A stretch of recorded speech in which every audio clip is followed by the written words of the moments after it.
ಸಂತಸವ ಮರೆಗೈದು ಕೇಳಿದನು.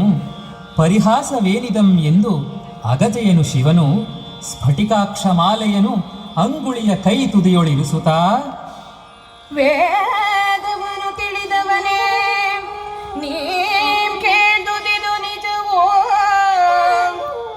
ಏ ಜನವು ಉಚ್ಚಪದ ಲಂಘನೋ